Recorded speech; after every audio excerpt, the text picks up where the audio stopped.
नमस्कार। कभी कभी ऐसा लगता है ना कि जीवन में बदलाव लाने के लिए कोई साफ रास्ता होना चाहिए। आज हम एक ऐसे ही आध्यात्मिक ब्लूप्रिंट को समझने की कोशिश करेंगे जो हमें दुख से सुख की ओर ले जाने का एक नक्शा दिखाता है। तो चलिए इस सफर की शुरुआत करते हैं। हम सब अपनी जिंदगी में दुख से बचना चाहते हैं ना, पर होता क्या है, अक्सर हमारी सारी कोशिशें हमें वापस उसी जगह ले आती हैं। आखिर ऐसा क्यों होता है कि हम जितना दुख से भागते हैं वो उतना ही हमारा पीछा करता है? इसी सवाल से हमारी आज की पड़ताल शुरू होती है। जब दर्द हद से बढ़ जाता है तो कुछ लोग सोचते हैं कि शरीर को खत्म कर देने से शायद सब ठीक हो जाएगा, लेकिन इस आध्यात्मिक नजरिए से देखें तो ये एक बहुत बड़ा भ्रम है। इसे महापाप कहा गया है क्योंकि ये आत्मा को मुक्ति नहीं देता, बल्कि दुख के एक और गहरे दलदल में धकेल देता है। तो इस पूरी कहानी को समझने के लिए हमें सबसे पहले इसकी जड़ को पकड़ना होगा। मतलब हम इंसानों की पीड़ा की इस दुनिया को, जिसे ये स्रोत दुख की दुनिया कहता है। तो अगर समस्या इतनी गहरी है तो भाई इसका समाधान क्या है? यहीं पर कहानी में एक दिव्य संदेशवाहक की एंट्री होती है जो इस दुख से बाहर निकलने का रास्ता दिखाते हैं। अब यहाँ एक बहुत ही अनोखा, एक बहुत ही दिलचस्प विचार सामने आता है। जरा सोचिए, अगर ईश्वर को हमसे बात करनी हो पर उनका अपना शरीर ना हो तो वो क्या करेंगे?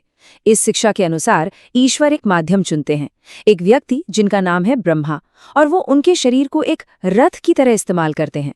उनकी भ्रुकुटी के बीच बैठकर अपना ज्ञान सुनाते हैं।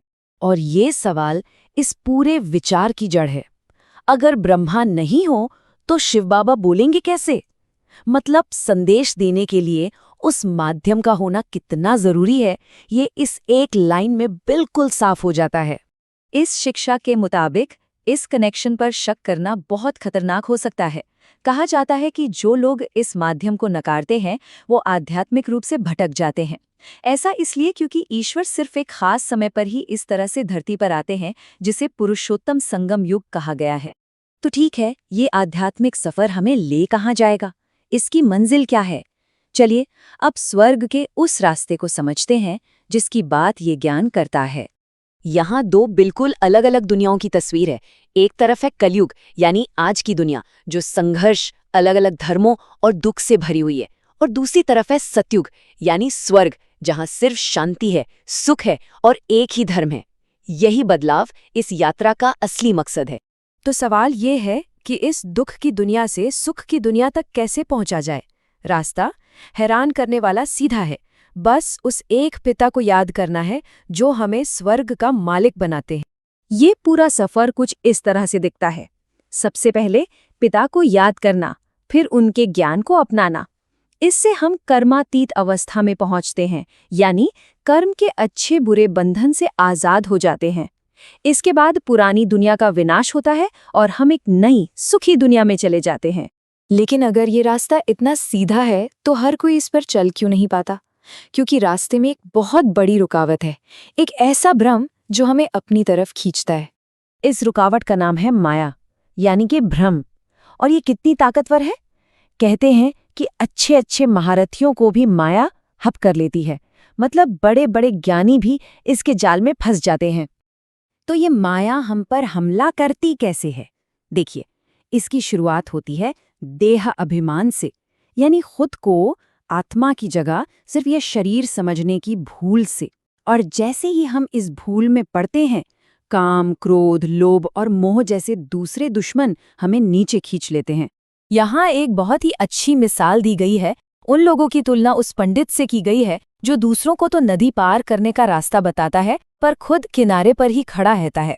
मतलब ये ज्ञान सिर्फ बोलने के लिए नहीं, बल्कि अपनी जिंदगी में उतारने के लिए है। अब आते हैं इस कहानी के आखिरी पड़ाव पर।